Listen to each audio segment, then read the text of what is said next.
I've been fortunate enough to be successful in business. And I'm also not a guy who needs like a big, huge house or a yacht or like a boat. Like I don't need any of those things. Those things aren't important to me. The yacht, boat, house thing that a lot of like people strive for, mine is different. Mine is time, friends, family, experiences.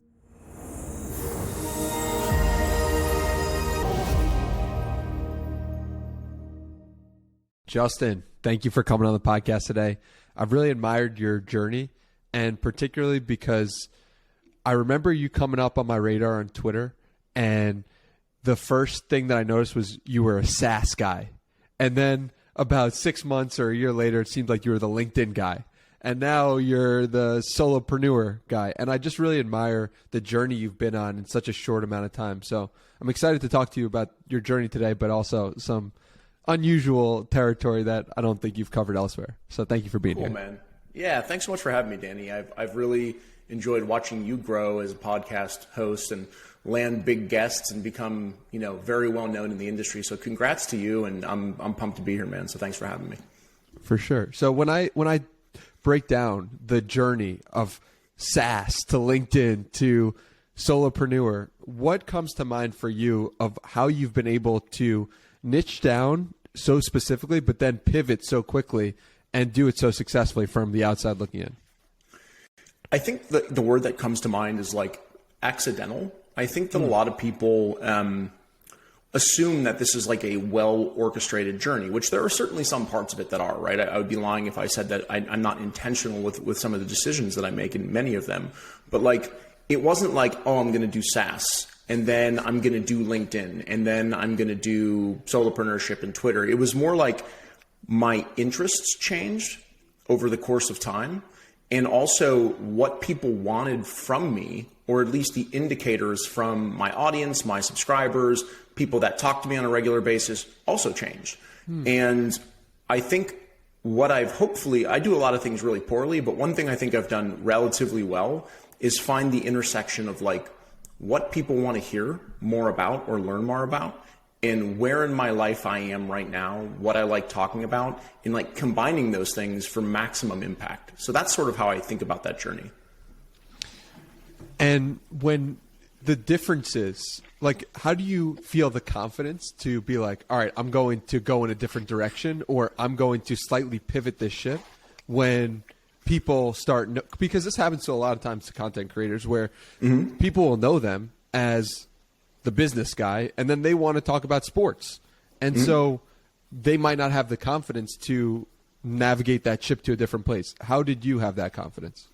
I think it's a being focused on the length of the journey for the desired outcome. So for example, like, I think a lot of people, myself included, right? Every once in a while, I find myself falling into this trap where it's like you're talking about something and then you pivot and you talk about something else. And when you do that, what will happen naturally is you'll have less engagement. You'll have less people enjoying what you write. It happens naturally anytime you switch, right? But I try and keep my eye on the prize long term, knowing that, hey, if I cut 50% of my audience, which of course I don't want to do, right? And I hope that doesn't happen. But if it does happen, like in another year or 2 years, I'll be back talking about something different. And I think of this as like a decades long journey, not like what happens on Thursday compared to Wednesday is irrelevant to me. And so knowing that I can always build back, that I understand the fundamental basics behind growing an audience, talking about things I'm passionate about, keeps me confident. Again, I don't think of this as like this isn't a money grab. This isn't like an attention grab. This is like a 20-year journey I'm ready to go on. And I'm excited by all the different directions that it could possibly go. And I feel confident that I know how to do those things. So that's how I think about it. When did you start the long-term mindset and thinking in decades rather than days, weeks, or months? Probably not until probably mid 2020. I think like in the first 2 years of what was going on, or a year and a half, I might get some dates wrong here as I think back through the journey, but like as I think about the first half, I didn't really know what was going on, and I didn't really know what I was doing, and I didn't really know where I was going. It was more like I was flying by the seat of my pants. It was like building a startup. It was like, oh, I think this could be cool. I think this could be big, but this could also be nothing. It could also go away in a heartbeat. And so I was just building the steps as I was climbing them. And that was fun, but nerve wracking. And I think like mid 2020, and it might've been early 2021, I started to get really predictable traction in terms of engagement and revenue.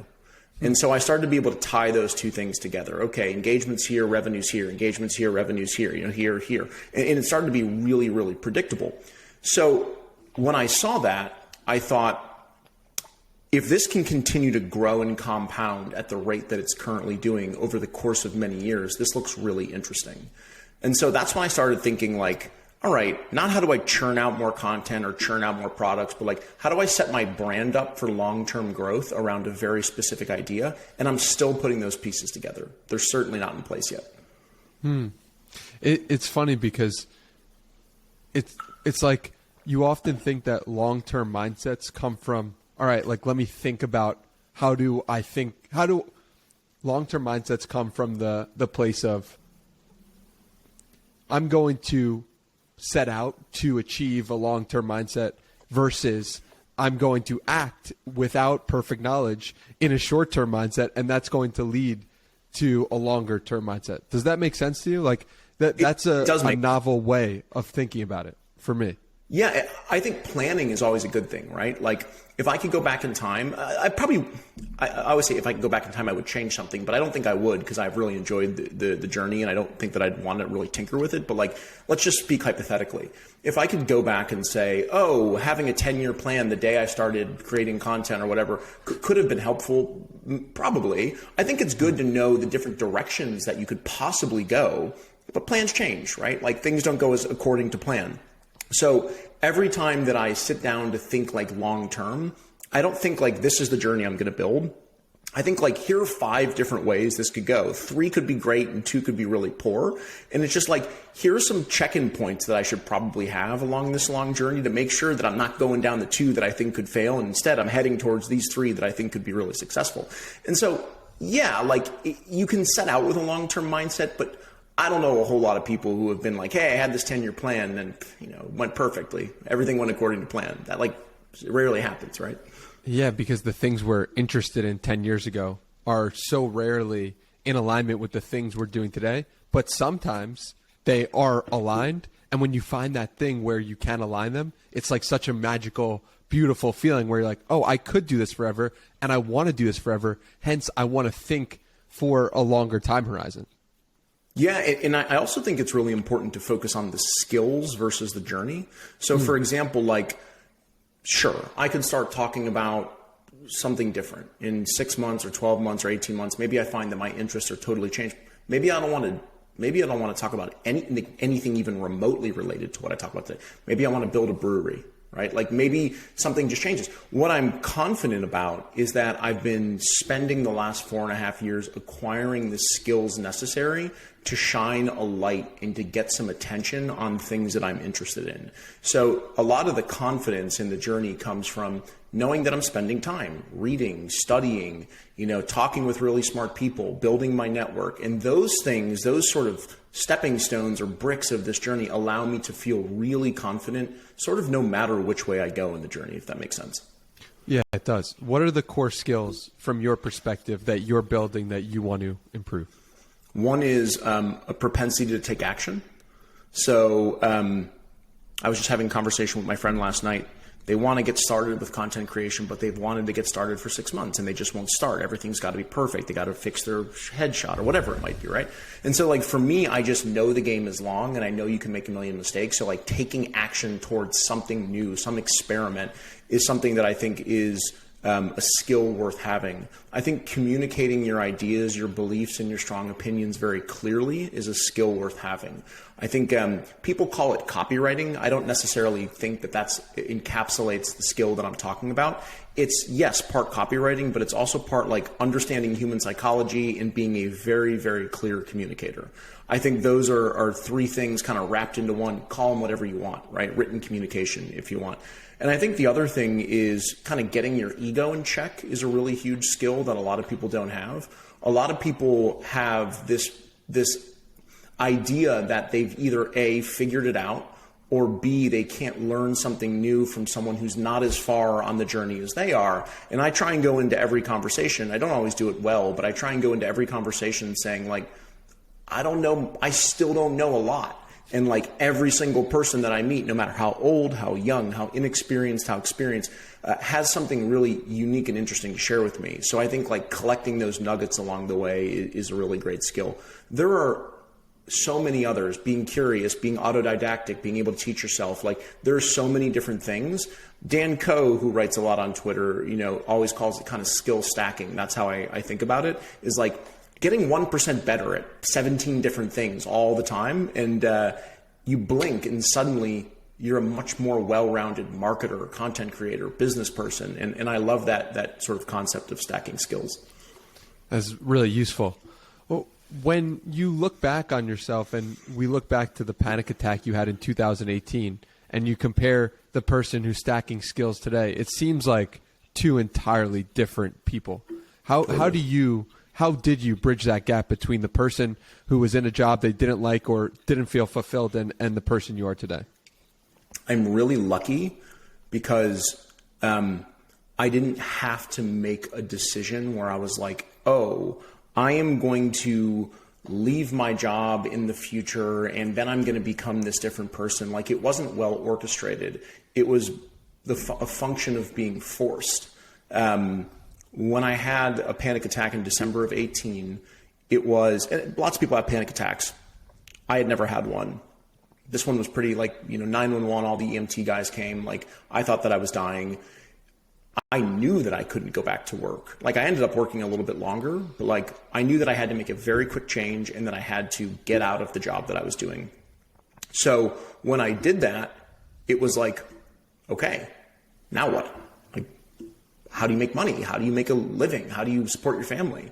And so I ran like 100 miles per hour into how do you build a website? How do you set up a payment infrastructure? How do you be a good SaaS consultant? What does it look like to work with a CEO? Like I was a CRO, but I had never done consulting for another company. And so I was like, how do I do all these things? So I just grabbed my network. I was in Revenue Collective. I was in a bunch of other sort of SaaS networking groups. And I started asking a million questions and put together what I thought was like a pretty good starting point.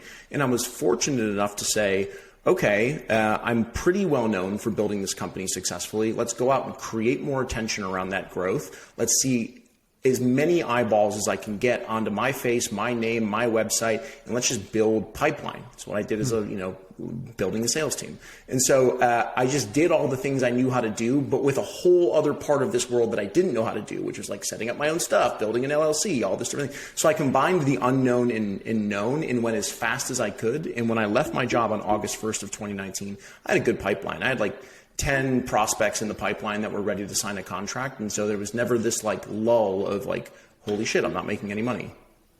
And, when you have a panic attack, I'm sure it's not only troubling to yourself, but the people around you, friends, family, people who know you. How did the people around you help you live a life, or what was their response, and how did they contribute either positively or negatively to what you were doing in the rest of your time? Yeah, there's a lot of folks that helped. My wife is the most helpful. It's cool because like my wife and I have been together for 11 years and we have been successful. We have been unsuccessful together, right? So we've like run the gauntlet of like living in a studio apartment to like having a much nicer lifestyle. And so one thing that's really cool about my wife is she's like, hey, if this shit all falls apart, like I get it. It's much more important that you're like happy and healthy because we've always figured stuff out. So we'll always figure out things together. So like knowing that she was a part of my support system was really, really helpful. My parents have always been extremely supportive. They're not your traditional parents who like, tell you that you should do something or you should go down a certain path. They're just like, you're creative, do whatever you want. We trust you. We love you. We think you're going to be successful. And then a lot of the folks that were at my previous job at Patient Pop, by the way, great company, great job. I didn't need to leave because it was a bad place. It was just overwhelming for me. A lot of those guys and gals started really supporting me on social media when I first came out of the gates. And like, it was really cool to see people that I was no longer managing or no longer working with or peers to, like, helping me get traction in that next step. And so around the circle, I just had a lot of support, which is, really lucky. Yeah, it's beautiful.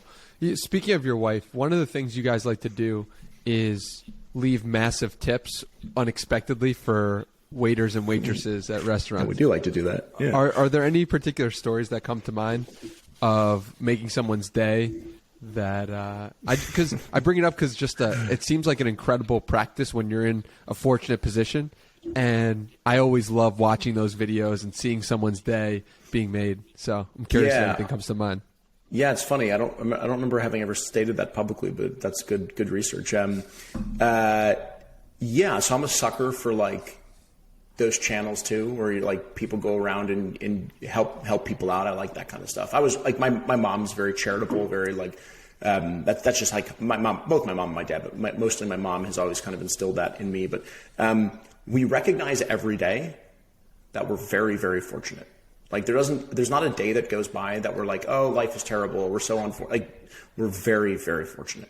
And one of the things that we like to do is we're big foodies. So we like to go out and eat. We like to go out and try great restaurants. And one thing that's always awesome is when you have both a great experience with the food, but you also have a great experience in the way that you're taken care of, how people serve you, how they treat you, how they welcome you. That's just really awesome.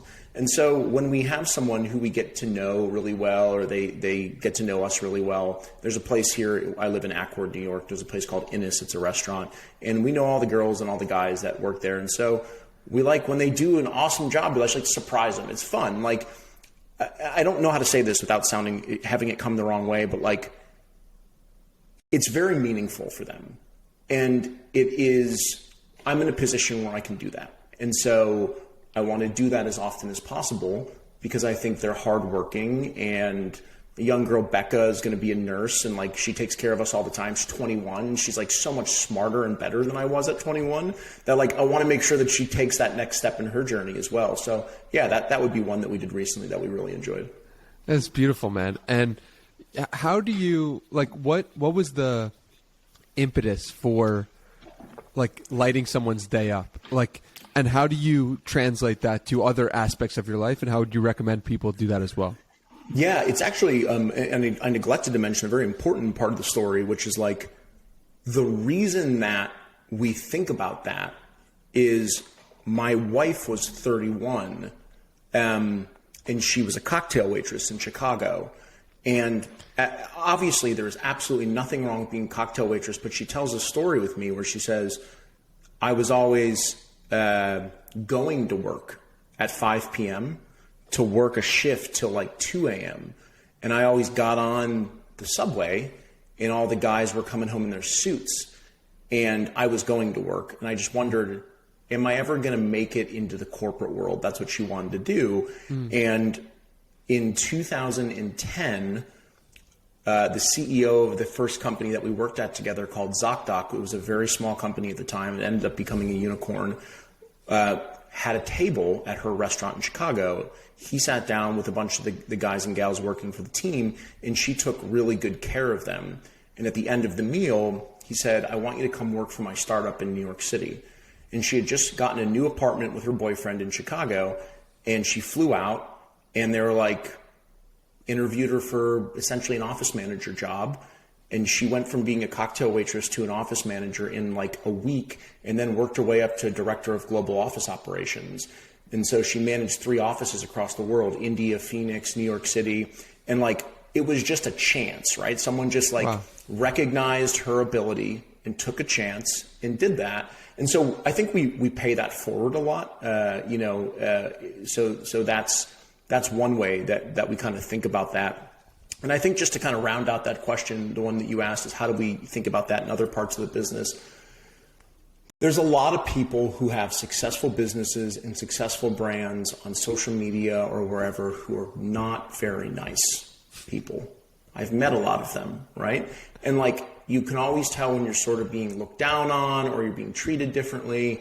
And so like, part of what I wanted to build in my brand is extending sort of the Midwest values that I have being from Ohio into what I create in content, which is like transparent, nice, open, helpful versus like, somehow, I got a lot of Twitter followers, like who gives a shit, right? And somehow that makes me a better person. And so I think about that, as I kind of build my brand as well. I don't know if any of that made sense, but hopefully it did. It definitely did. What do you think about your wife was something enough where the CEO or the ZocDoc manager was saying, "Oh, I want this woman to hire me"? Because I think there's something really important there. Yeah, it's a focus on high touch, incredible customer service. She always said she was a hostess, she was a server, like she had done all these different things. She worked for a famous chef named Charlie Trotter in Chicago, and like she had done all of the different parts. And one thing that we always talk about is, when you go to like a really great restaurant and the food is awesome, but you're not treated very well. The hostess isn't very nice, or the host isn't very nice, or the server's not very nice, or it's not attentive. And it's like, it's two different parts. And so those people often kind of mess the experience up for the people who are designing their beautiful food or their tasty food. And so she always worked at a restaurant that did really nice food. And she's like, if they're going to make great food back in the kitchen, like it's my responsibility to make sure that I carry my 50% of this person's experience, which is how they get treated, how they get, welcome to the restaurant. So I think she's just always had that high touch customer service mindset because she just wants to be treated the way that she would want to be treated if she went to a restaurant like that. That makes sense. How do you then bring that to your business and bring when at some point it becomes impossible to respond to every single person? You want to give high touch service to everyone who responds and everyone who replies. And I've heard you say before, you don't like doing customer feedback in general or customer responses. That's not where you find the most joy and fulfillment. And so how do you bring that level of attention to your business when the scale has become enormous? You can't, right? And that's part of the trick, especially being a one-person business, right? So the way that I think about it is there's a rule of reciprocity, and it is I can't return every message that I get from a random person. I get hundreds a day. I do nothing but return messages. But every once in a while, I get a message from somebody who has spent a lot of time interacting with me online. They're a student in one of my courses. They've done a lot of things that have been beneficial to me. And whenever I can, as often as I can, I try and be as responsive as possible. I try and give a quick tip, be helpful, shine some light on their business or their brand, do them a favor when they're least expecting it, write them a recommendation on LinkedIn, retweet something that they write on Twitter, something that will help them get some sort of traction or attention that they're looking for in their brand or business. Again, I can't do it with everyone, but in my opinion, you can't just show up as somebody who has never been part of the ecosystem and demand a 90-minute, consulting call. And so I try my best to be fair while also being cognizant of my time. Yeah, that makes a lot of sense.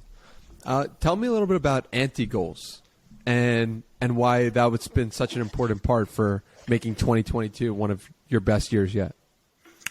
Yeah. So those came out of a recognition of a second opportunity for burnout. So I burned out in 2019 I had the panic attack late 2018, used that to kind of leave my job in 2019. And as I built my consulting business, which is what I first built after leaving my job, I didn't really know how to price myself. So being, kind of ignorant to pricing, I was like, oh, how much money did I make in 2018 or 19? Oh, divide that by 2,080 hours, because that's how many hours are in a year, in 40-hour work week, right? And I was like, oh, cool, that's a pretty big number. I never really thought about that. That's neat. And then I went out and priced myself that way, and pretty soon you're working 40 hours a week to make the same amount of money, except you've got 7 clients or 10 clients, and it's like, whoa, all of a sudden, I recognized that I was building the same life that I had built for myself as an executive at my last startup. And I was like, okay, something has to go, right? So I started to think about like, I started with something we talked about earlier, which is like, what are all the things that I like to do with my clients? Like, what are the things that really juice me up, give me energy, I have a lot of fun with? And then let's go out and talk to all my clients and say, what do you like? What do you want more of from me? What are the things? And then look for that intersection. Things I like doing, things my clients want more of, right? So it's like everything that aren't those two things, I should stop doing. And so I was like, great, I'm no longer going to work with any companies outside of healthcare technology because that's what I know the best and that's what I have the most fun talking about.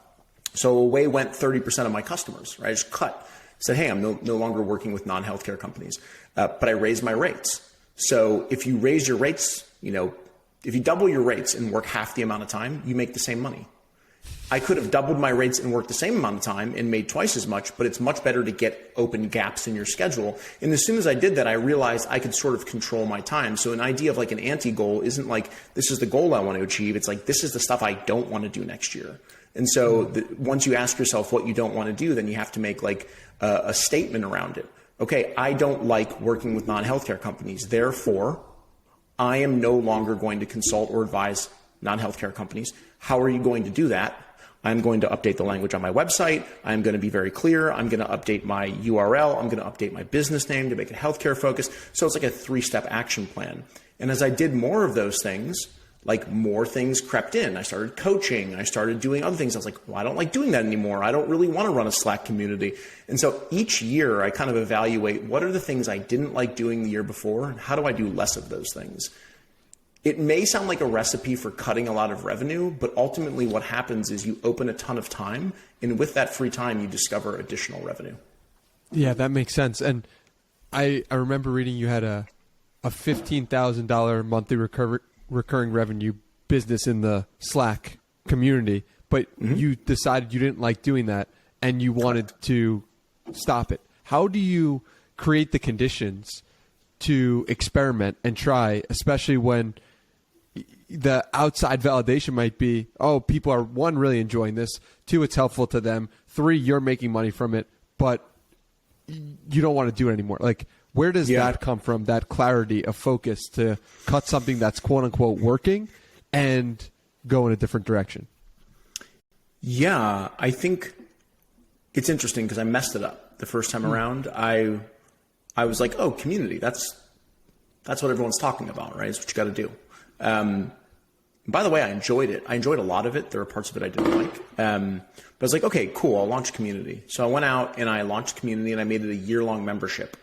And 3 to 4 months in, I was like, wow, this is a lot of work. This is like a lot of work. And this is very much against sort of my mantra of being able to do whatever I want, whenever I want, with whomever I want. And it's like now I'm tied to this 24/7 living, breathing community on Slack across 61 different countries. And so like every moment that I had a gap on my schedule where I would normally think of that as free time, it's now like, got to go into the community, got to record a video, got to write something, got to say something, smart. And so I was like, wow, I don't have any optionality here. So I was like, okay, I'm going to allow people to enroll in 3-month subscriptions because then I'm always 90 days away and maybe I want to build this thing back up. Maybe I could hire a few people or maybe I could figure it out, right? Maybe it'll change. But ultimately, what I found was that it didn't align with my values. And the reason that I work for myself is so I can spend my time doing what I want and very little time doing what I don't, and spend as much time as I can with my wife, going to lunch, taking trips. A community is a full-time job, and I had to be really honest with myself about that. And so when I just said, hey, I got to shut this down. Maybe I'll give it a try again in the future. And that was a painful announcement, but I think everyone understood. And away went the community and the money and all that stuff. But like, I'll figure out a way to, do something different. What came out in the response to that, like the free time that you had additionally from shutting that down? What was the thing that got added that was beneficial and helpful? I started a subscription I started a newsletter, which has grown up to 70,000 subscribers in 11 months, which is pretty sweet. Congratulations. Thank you, man. And I started a subscription email newsletter that you can also pay for, where you get some different products inside the newsletter. So that came out of it, and that has already replaced the revenue of the community. But my goal wasn't to like see a free gap and fill it. Yeah. That would have defeated the purpose of what I was doing by shutting the community down. Instead, I saw a gap, and I filled like 30% of it. And the other 70% is left to find another smart way to build my business, find another 4 or 5 hours a week to build a new product, or just do nothing and go on vacation, or take my wife out to lunch. When you create space, it leads to more creations for the things that you actually enjoy doing. And this is what I found in meditation, but I'm curious, like, from doing this in a business setting, like, where does that desire to lean towards creating more space for yourself? I don't know if this is the right answer, but I think part of it is an age thing. I'm not old, but I'm not your general 25, 26, 28-year-old creator. I'll be 42 here soon. I've achieved a lot of really fun and exciting things in my life, and I've been fortunate enough to be successful in business. And I'm also not a guy who needs like a big, huge house or a yacht or like a boat. Like, I don't need any of those things. Those things aren't important to me. The yacht, boat, house thing that a lot of like people strive for, mine is different. Mine is time, friends, family, experiences. And so think about those as almost like the yacht, the house, and the boat, right? So I think of those things as riches. And because I'm a little bit older, I don't have anybody to impress. I've been successful. Like, I'm not trying to grind it out. I'm trying to I don't need to ever make more money in a year than I did in 2022. I don't need to scale. I don't need to 2x. I don't need to 5x. Like, if it just stays consistent for the next 10 to 20 years, I'll be thrilled. And I just want to spend that time doing things that bring me joy, which is family, friends, and experiences. And I think that approach is so refreshing in a world where we have been trained and accustomed to admire the person who is seeking scale or seeking more, or like, that is so admired. And the reason why I bring you on today, and the reason why I get so excited to talk to you, is because you're valuing something different than what is put on a pedestal in society. It reminds me a lot of Derek Sivers, honestly. I don't know how familiar you are with his writing. And it's my favorite writer. Yeah. Makes sense, because those are the things that you're talking about are the things that he values as well. And there's something really special about somebody who's living those values. Yeah. And by the way, like, I fuck it up all the time. Of course. Right? That's part of the process. I see somebody online who I assume is doing 5 times more than I'm doing, 10 times more than I'm doing. And for a moment, or maybe sometimes for a day or even a week, I get really into that. It's not shiny object syndrome, it's shiny outcome syndrome. Suddenly I want somebody else's outcome. And I have to always remind myself that I don't need that. Like, that's not part of, because it doesn't make you happy. Like, I talk about my wife and I used to live in Clinton Hill in like a really shitty little apartment on Waverly Avenue in Clinton Hill, Brooklyn. And like, I always say, we didn't have a lot of money. We weren't super successful. And I was like, I remember being happy then because I got to spend a lot of time with you and we got to do a lot of cool things and we lived in a really cool neighborhood. And like, as my business has grown, the money and the revenue in no way, shape, or form has impacted our happiness. Like, yeah, we can do more things, and yeah, it's cool. It's cool to have less anxiety and less stress. So there's a positive there. So don't let me tell you there isn't. But it's not like I'm 5 times or 10 times happier. Yeah. So I guess the question becomes, how do you get yourself out of the place of shiny outcome syndrome when you're looking at an outcome that someone else has? And how do you get yourself back to the present moment or back to the things that you value? Sometimes it's just time. Like you do it for a week and then you're like, wait, what am I doing this for? And just recognition of a wrong choice or a mistake. Other times it's people. So, I'm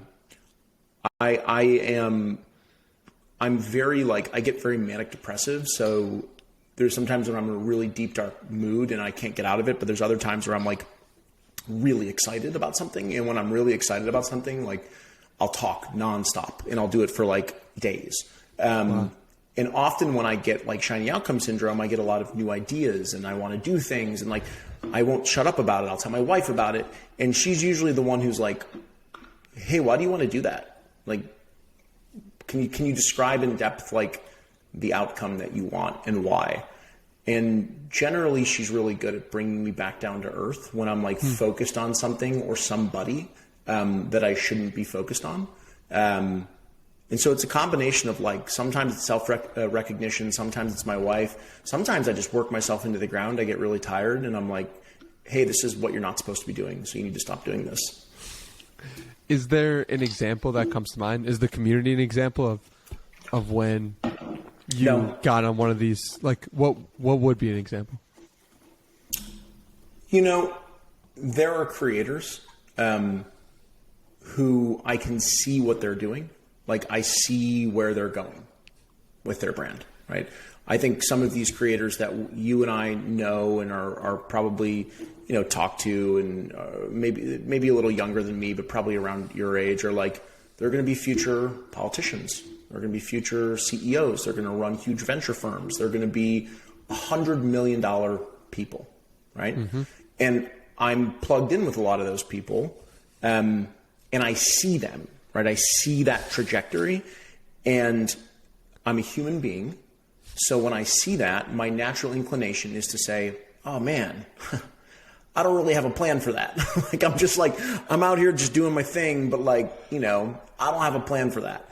And so maybe I should, right? Maybe, hey, I think I'm just as smart as that person. I think I'm just as motivated as that person. I think I'm just as capable as that person.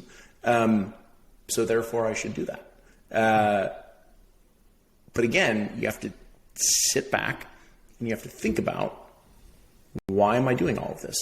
And if you remind yourself that you're doing all of it so that you can, be with your family, so you can spend time with your friends, so you can travel and have experiences, those grandiose dreams require work that I'm not willing to do. And so I have to remind myself of that.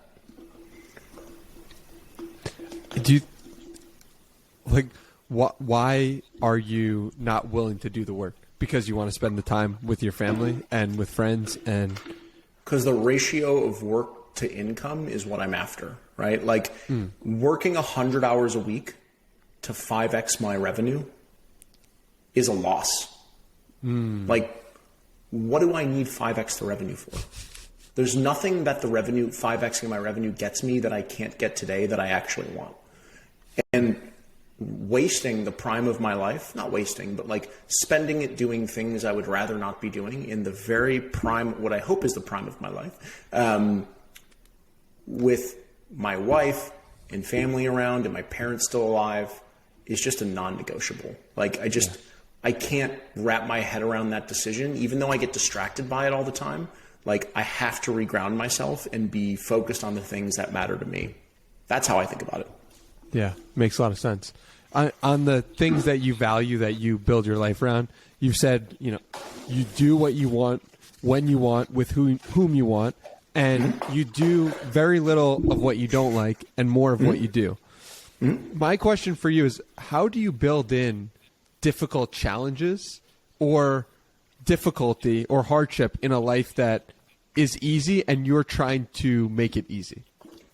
Because I like difficult things. Nice. I think there's an inclination for people to say oh, that sounds really fantastical or childlike. I write that online, and by the way, I know it's a polarizing statement. I know people are going to either like it or hate it when I write it, so I have some intention behind it. But it's true. I want to do more of what I like and less of what I don't. Isn't that what we all want? but it's not, I want to do more easy things and less hard things. That's a different statement. And so, for example, it may not seem like it when I'm on something like this, or it may not seem like it when I'm at a gathering with friends, but I'm relatively introverted. So I don't love 60-minute coaching calls. I just don't like, it's just not, I would rather spend my time 60 minutes figuring out how to do something more automated or different. So like, it's not hard, but I don't love it. So I stopped doing them. Now, challenging things, like for instance, there are two things I want to do. There are three things that I want to do in 2023 and 2024 that are extraordinarily challenging, that I have no idea how to do, that are hard, but I like them. I think I like them. And so I'm like going to go after and try and accomplish them. So it's again, I always like to be clear with people that it's like, it's not easy street. It's a street where I'm doing things I like doing, not doing easy things all the time, if that makes sense. Yeah. What are some of those challenges or any you could share? Yeah. I want to write a book, which I don't know how to do, and is very, very intimidating to me. Why? That's one. I'm not great with I was a good executive. I was a very, very capable and strong sales leader. But my competency there lies in hiring smart people, understanding automation and systems. But I was never a very good academic when it came to being an executive, which means I wasn't great at putting together business plans or scopes of work, or I always got outshined by the more senior executives when they had Gantt charts and all this stuff that my CEO was really impressed by. I just built the team that was going to win. That's how I did it. So I take a lot of that lack of competency into writing a book. A book to me seems like a very structured, very academic approach to something. And I'm not strong at that. Justin, those are two different things. Those are two different things. What you just described, being an academic in the salesperson role versus writing a book about something you know. Yeah, it is. I think I'm not using the right word. I'm not great at following instructions. So for example, working with an editor, working within a framework, working within a confined structure has never been my strong suit. I'm very messy. Nothing I ever do looks pretty. And there's a very specific reason for that. It's because I'm not very good at that. In the book, the part of that book that seems so challenging to me is getting everything well organized and well edited and delivered in a pretty package. And so I'm considering self-publishing just so that I don't have to work within the constraints of somebody else. But I also recognize that could be me avoiding a challenge. So that's one. Another thing that I'd like to do, and this is probably longer term and probably more of a Hail Mary. So don't hold me to it, but I'm going to try and hold myself to it, which is I believe we're on the cusp of seeing some underdeveloped nations take advantage of the creator space in a way that drastically changes a large number of people in those countries. So let's just take India, right? Take countries in Africa. I think there's a huge opportunity for those folks to leverage the internet in a way that I do or you do or somebody else does to make dollars and drastically change their lives. And I think it's a matter of having access to people who have done that before. And I would like to find a way to go to those places and make an impact. And so that is just an idea right now. I don't know how to do that, but I've been thinking about it quite a bit. I heard you mention that on another podcast, and it seems super exciting. Well, where do you think that desire to help people you can't see physically, in a different country? I assumed you weren't raised in. You said you were raised in Ohio, so it's what compels you to feel so deeply for those people who are in a different place or country or that you haven't been to? I don't know that I feel so deeply about those specific people. I could say that I did, and it would be good podcast material, but it probably wouldn't be all that truthful. What I do feel is that I get frustrated.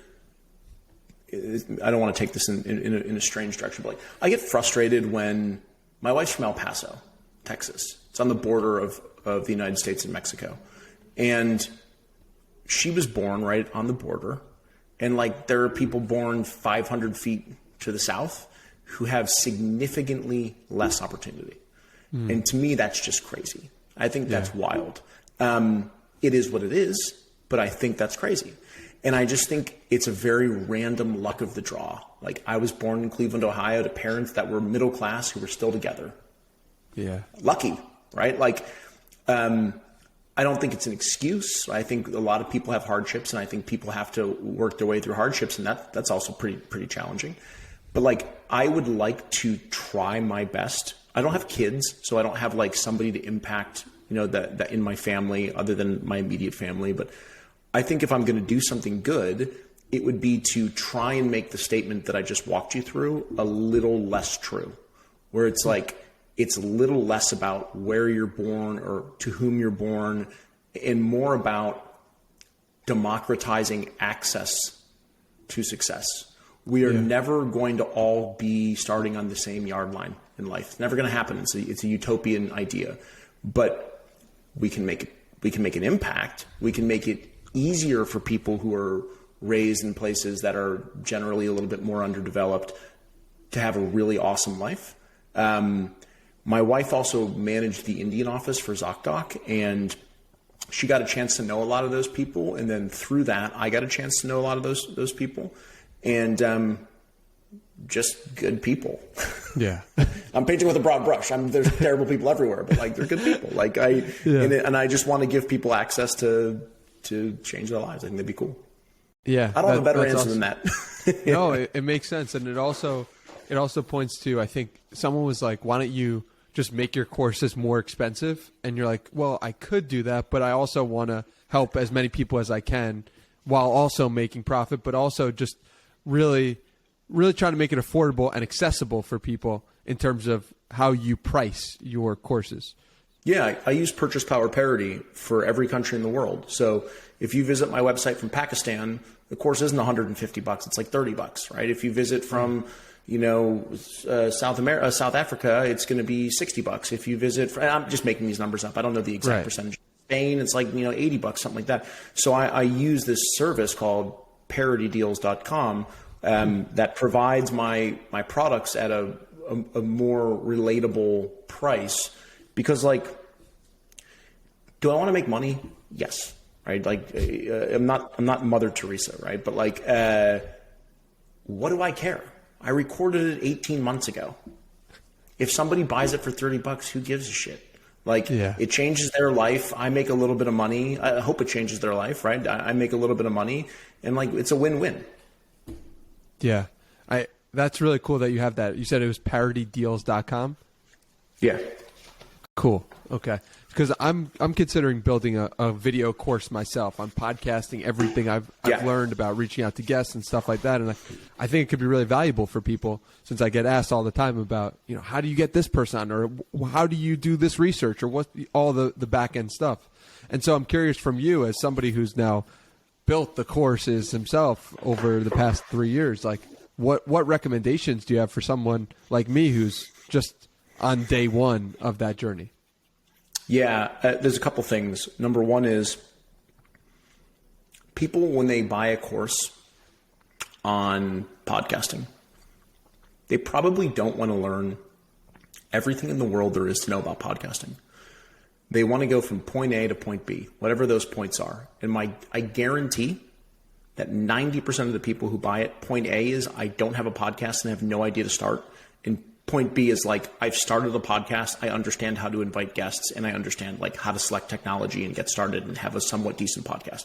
It's not like Gary Vaynerchuk's not going to buy your course, right? Like, people who have 100 podcast episodes aren't going to buy your course. And so what I always think about is like, what is your target market? And so your target market is probably much more beginners than you initially anticipate. So that's like number one. So cut fluff, right? Take away you can use some advanced stuff or whatever, like if you got a few folks, but like just help people get from, I don't know anything about a podcast to like, boom, I have a podcast with 10 episodes and I'm really pleased with the quality of it. That's number one. Number two is don't make it like 7 hours long. I've found that like I have a 3.5 hour course and I have a 65-minute course. The 65-minute course has 3 times the completion rate. It's shorter, it's easier, it's just easy to get through. Because I always start off and say, put 2 45-minute blocks on your calendar right now, right? One this week, one next week, get this thing done, because buying it doesn't work. Doing it actually does. The second thing, and then the third thing is create it like a theater play.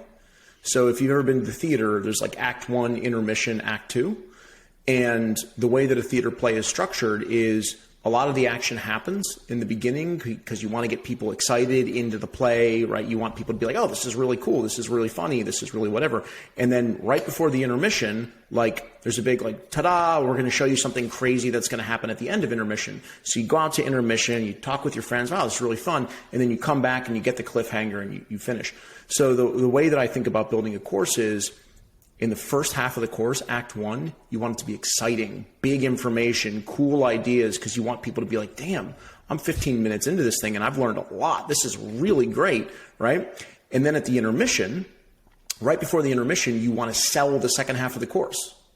You're like, if you think this first half was great, wait till you get to the second half. In the second half, you're going to learn A, B, C, D, E, because you want to sell them to completion, because completion is how your students get better, right? So at the intermission, you can also say like, leave a testimonial, join my affiliate program. You have a million things to do, but really what you want to do is sell the second half of the course. And then in the second half of the course, you want to deliver on all the promises you made in the first. And if you do that, you have generally high completion rates. Average course completion rate, 13.8%. It's very low, right? My course is anywhere between 40 on the low end to 60 on the high end. And it's because I like to follow that sort of theater play framework. Oh, it's really helpful. I'm going to rewind this and play it back, and I'm super excited. In terms of pricing, what would you recommend? Would you just say follow what you do, or like how would you think about that? My pricing is very unscientific. The way that I've thought about pricing is, what is a price that I would like to pay if I were trying to buy this course? People always ask me, like, what's your take on pricing? Like, hire pricing experts, like bring McKinsey. And it's like, no, it's just like, what do I think is a fair price for this product? And so I came up with $150 for my product for a reason. This is the reason. It's not $9, right? So like, if it's $9, everyone buys it, no one watches it, because it's like, oh, $9, who cares? I threw it away, right? $150 is, in my opinion, both affordable enough to make an impulse buy. So if you see it and you're like, I think I want this, it's not $5,000, right? You don't have to take a loan out, right? But you'd be like, yeah, I'll throw this on a credit card or whatever. Like, I've got $150, I'll grab this right now. So it's affordable enough to make it an impulse buy, but it's expensive enough where like, you don't really want to waste $150. You kind of want to get your money's worth, right? But it's Trojan horse as well. So like, if it's $150 and I deliver $15,000 worth of value, I get a large quantity of people from all over the world. I give them an affordable price point, and then a course that crushes in value, right? They're like, damn, this is worth, I've had people be like, this is worth $100,000. It is amazing. And I'm like, that's awesome, but it's Trojan horse. Now I have 15,000 people in my install base, and someday down the road, and this comes back to thinking about it as a long-term journey, when I do release a premium product that is $2,000 someday, like at that point in time, I'll probably have 50,000 people who have bought something from me and got incredible value out of it. If I release a $2,000 product and 10% of 50,000 people buy it, it's 5,000 times 2,000. I am not a good mathematician, but I think that's a really good one day or launch program. And so that's how I'm thinking about it long term. Yeah. That makes a whole lot of sense there. I'd like to change gears real quick and talk about writing. And you're an incredible writer. It's quick, it's informative, it's easy to understand, it's helpful. And I look at that and I'm like, wow, like that is a writer that I really appreciate. How do you personally create the best conditions for writing? Oh, that's a good question. Well, I think the first thing that I do is I try and think about, so first of all, thank you. I don't always think of myself as a good writer, so it's really nice when someone says that I am, so I appreciate it. I think I create the good conditions by recognizing when I'm generally better at something, which is like the morning. I get tired about 2:00 every day, and like I'm pretty worthless past 2:00.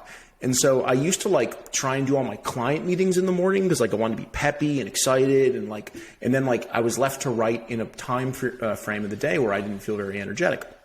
And I also am really great after a workout. Like workout gets the endorphins moving. The whole world seems possible when you're on a treadmill, right? You're like, oh gosh, I could change the world. And then you get off and you're like, wait a minute, it's almost like, it's just a very weird experience. So what I've decided to do maybe 12 or 18 months ago is I get up early, I have a lot of coffee because I love coffee. I go to the gym, I work out really hard, and I get home and I get on the computer by about 11 or maybe 10:30 sometimes. And I have like 90 minutes of uninterrupted writing. On a high from working out, I'm filled with coffee, right? I don't have any food in my system yet, so I'm not like dragged down by a sandwich or something, right? So that to me is like really great. I have an office, closed door, headphones, lo-fi beats, espresso when I start writing, and I try and give myself 90 minutes because that's all I really need to like create content that's helpful for me, because I have a whole system of how my content gets repurposed and replenished to different platforms. So like if you give me 90 minutes, I can generally do a newsletter on Monday or Tuesday, and then I can do 5 to 10 pieces of content on a Wednesday or Thursday. And then that content gets repurposed to LinkedIn and it gets kicked out to the future. And so the more content that I create, I'm actually filling my future 2023 and 2024 successfully as well. And then what do you think is something that people who have been writing on Twitter for a while but aren't seeing the results that they want, what is one thing you think they're doing wrong or they might not understand? Two things. One is if you write every day and you're not getting better, you're not doing the second part, which is like, yes, writing is helpful and you generally get better at writing, but a lot of people don't analyze or ask themselves like, why did this do well? Why did this do poorly? Why did this thread fail and this thread, which was very similar, do really well, right? You have to constantly be analyzing your writing to figure out what works. And your job is to replicate what works as often as possible. So I think that's one. I think number two is they don't recognize that social media is a multiplayer game, right? Like, I'm going to blow your mind here, everybody, but like the big accounts that you see all support each other, right? It's not a hidden secret, right? Like you see the big accounts like, of course that works. They have huge followings, right? So it's helpful. You can't do that when you're just getting started where you don't have a lot of traction, but like get a group of friends. Get people together and say like, hey, you guys all want to grow on social media? Let's all support one another. Like it's not going to be powerful day 1 or day 7 or day 20, but like day 730, it will be powerful because you will have all grown. You'll all be growing together. You'll all be supporting one another. Engagement will go up. Like that is absolutely critical. I'm always very transparent about that. I grew on LinkedIn without that, which is no lie, just being very candid. But I noticed on Twitter, I got to about 70,000 without that. And then when I eclipsed 70,000, I noticed that a lot of bigger people started like coming around and liking my stuff. And that has certainly been helpful, right? So hopefully I didn't blow the big cover of growth. Well, one thing that I uncovered in my research was that when you said, I want to go from LinkedIn to Twitter, you downloaded the history for some writers that you enjoyed reading. Yeah. I think it was like Dan Coe or Dickie Bush or Sahil Bloom. And you were like, what do they do well? And what were they like? Well, how were they tweeting at certain points in their history, because if it worked for them at this point, it'll probably work for me as well. So I just thought that was a fascinating concept. It's just like, see what works and just do it yourself. What was the logistical steps to actually do that? Advanced Twitter search. So Gotcha. Here's what I did. It was all prompted by a blog article from trends.co, where I was not on Twitter, or maybe I had just started. I don't remember the exact time. It might have been like a month in or whatever. But like, this article came out on trends.co. It's like, how Sahil Bloom went from 0 to 500,000 followers in 1 year. And I was like, damn, that's fast. And it was like, well, he uses these templates. It's in the Trends article. It's like he uses the 101 template. I'm sure he doesn't do this anymore. This is him years ago, but like, he goes back to the well on certain things. That's what we just talked about earlier. You have to like analyze and see what works well. Smart move by him. But I thought to myself, like, oh, cool. They broke down what he did on his trajectory, not what he's doing today. Because he can be like, I like dogs. Right? And people will be like, people are going to like that. Yeah, 10,000 likes, right?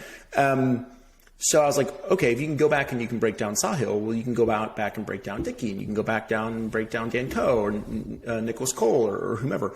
So I picked like 5 or 6 people that I liked, and I just went to advanced Twitter search. I used the date functionality. I turned off replies, and I just searched. And I went back as far as I could go with each person to see like when they started getting traction. And it's pretty cool because if you look at my traction in year 1, what a lot of my writing looks like are those guys, right? It's similar style, similar format, because I was trying to do what I thought would get me traction. If you look at the last 6 months, it's my style. It's me writing the way that I generally like to write. I just needed to borrow a cheat code to try and get the audience there, and now I can be myself. And that's why when people today copy my content and post it on their own Twitter, it doesn't work for them, because I had to do all the legwork for 12 to 18 months before that would happen. So, yeah, that's what I did. How does it feel then to go back to the style that you would naturally do? Like how does it sit with you? It's good. Yeah, it's great, man. Like, do you wish you did that from the start? Or yeah, no, you're happy? Probably. Yeah, I think it would have been probably slower. Maybe not. Maybe people like my style, right? I don't know the answer. Like, I seem to be getting good traction. People seem to like it. Like, maybe that would have been faster. I don't know. But I like writing in my own style, right? I know I don't consider myself a creative. I don't consider myself artistically viable, but like, it certainly feels good to write the way that you think about writing. It's nice to be authentically yourself all the time. And so, yeah, I probably wish I would have done that. I think it could have worked. Yeah, I think so. If the last 6 months are any indication. Kind of switching gears here. Why is Harry Mack your favorite creator? Oh, wow. That's a really good call out. You're like the Nardwuar of podcast hosts, if you know who that is.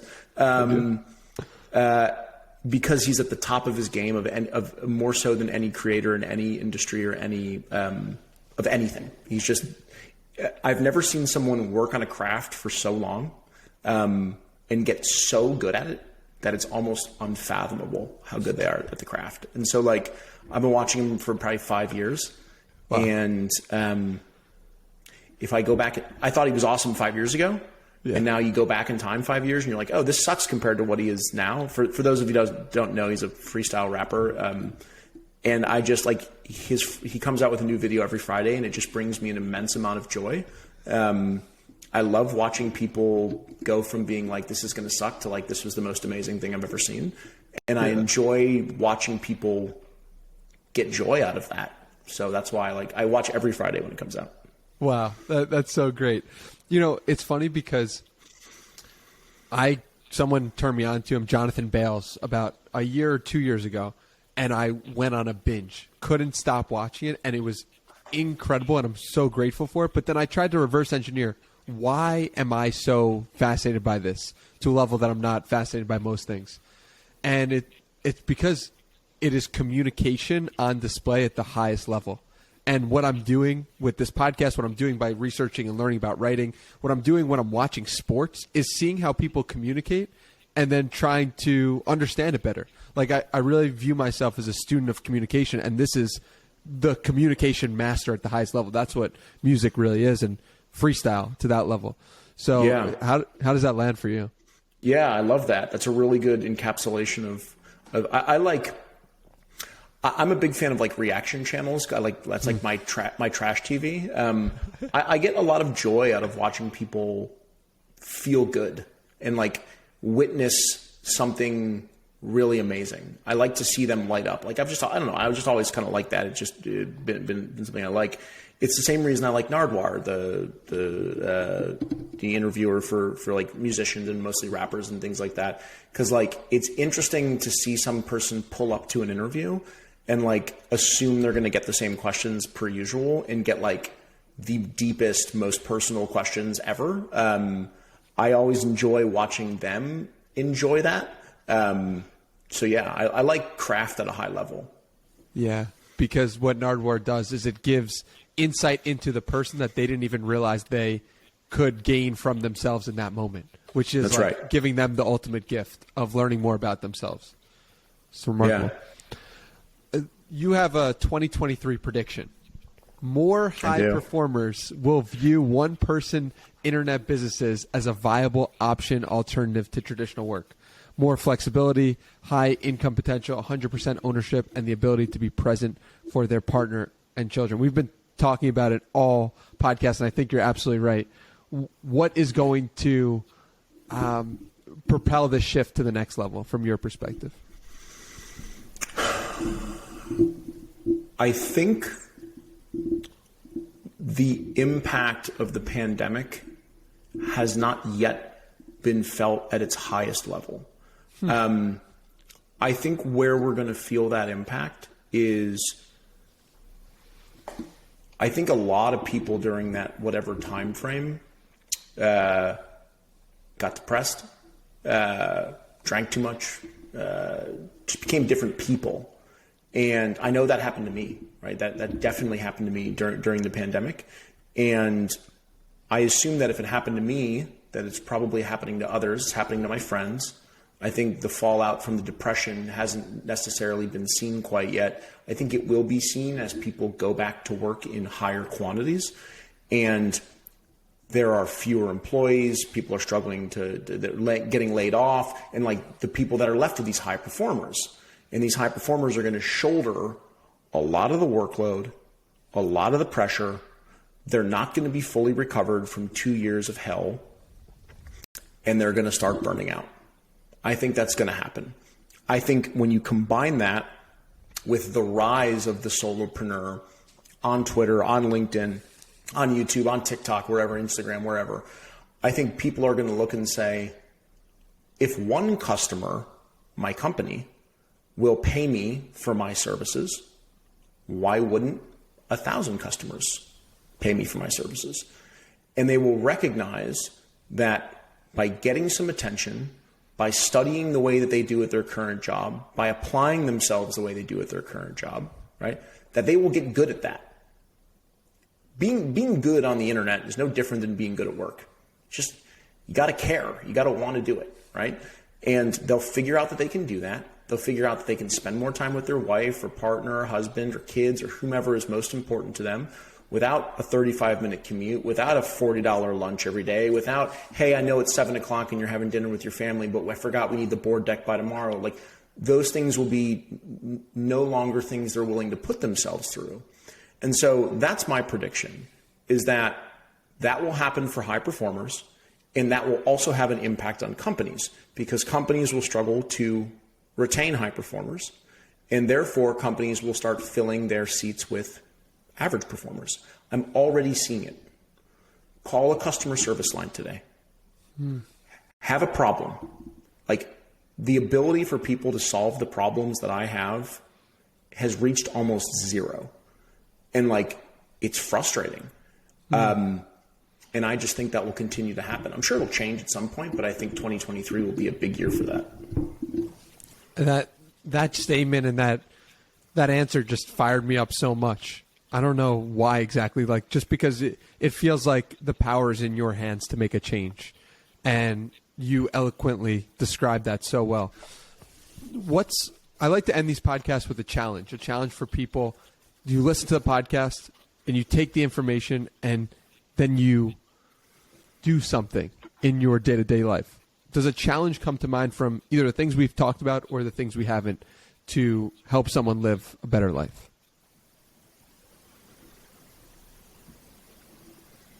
Yeah, let me give that some thought.